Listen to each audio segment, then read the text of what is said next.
Democrats not only won big in Virginia, but nationwide with important victories in New York, New Jersey, even California as well. Joining us right now is Jessica Taylor, Senate and Governor's editor at the Cook Political Report, to break down what these wins will mean as we get ready and gear up for 2026, because as we know, it is now officially on. Jessica, good to see you.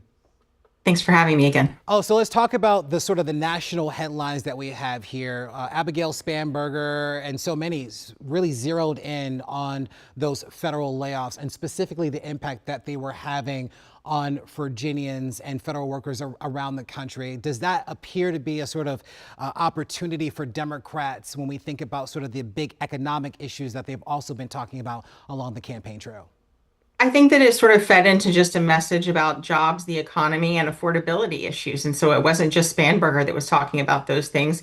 In the other big gubernatorial race of the night, Mikey Sherrill in New Jersey, she was really zeroing in on energy prices and said she would cap utility bills and different things. So President Trump was elected to another term just a year ago today, in fact, in large part because voters trusted him more on the economy. What we saw last night was a massive erosion of trust among voters for Republicans and for Trump's economic vision. And I do think there's an asterisk next to Virginia just because it is home to such a large concentration of federal workers.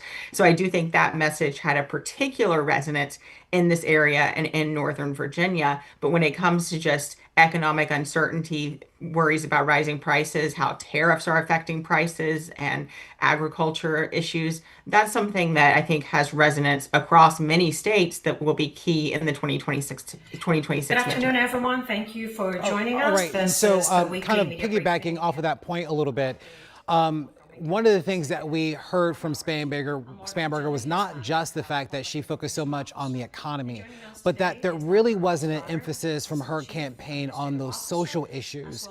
One of the big issues that we talked a lot about in Northern Virginia were trans kids in bathrooms and sort of the conversation that was happening there in Loudoun, Fairfax County, and others. When asked about that during the debate, she shied away from it and sort of punted it back to the voters, saying that these were conversations that they needed to have in their own communities. For Democrats looking to sort of play up some numbers and to do well in 2026, should they abandon the social issues and focus more on the economy? Does that appear to be a way to sort of fight back against Republicans? Well, it was really Republicans that were pushing some of the social issues. I mean, when some Sears ran so many ads on this, and I think to her detriment, did not focus enough on the economy.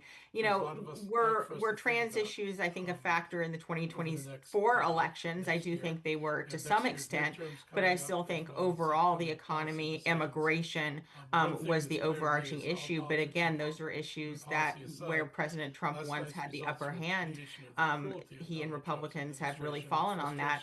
But I also want to underscore that Democrats, they shouldn't take this as a complete endorsement of their party because even in exit polling, we saw that the Democratic brand in Virginia and New Jersey is still not in a great place.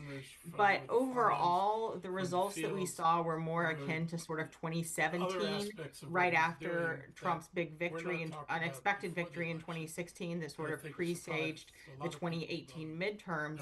Having covered those, the big difference that I still feel like is that the Democratic Party has a brand issue. And I think that there's a question of which way are they going to go? Is there a big tent in a way, typically something that's reserved for Republicans, but for an Abigail Spanberger, for a Mikey Sherrill, that were more sort of these national security, more centrist Democrats, whereas Republicans today, even before the polls closed yesterday, were trying to tie every Democrat with a broad brush to now New York City mayor-elect Zoran Mondani. And so I think it's a real question of, we're still a year out from the midterms. So a lot of things can change. A lot of issues that we may not even know could pop up in voters' minds. But I think this was not a social issues election, and I think Winsome Earl Sears sort of relied too much on that to her detriment. Now, were education issues, you mentioned there in Loudoun County, were those really important in Glenn Youngkin's victory? It was, but I also think that was sort of a moment in time when I think more than critical race theory and different things, it was also that parents were very frustrated with their kids falling behind, with not being in school due to COVID and different things. So I think he was able to tap into a unique moment in history in that regard. He also was able to lean in more on his business background, so he was trusted, I think, a little bit more on the economy. And Winsome Earl Sears sort of didn't have that same background as Youngkin either. All right, Jessica, we're going to have to leave it there. Thank you so much for your time. We appreciate it.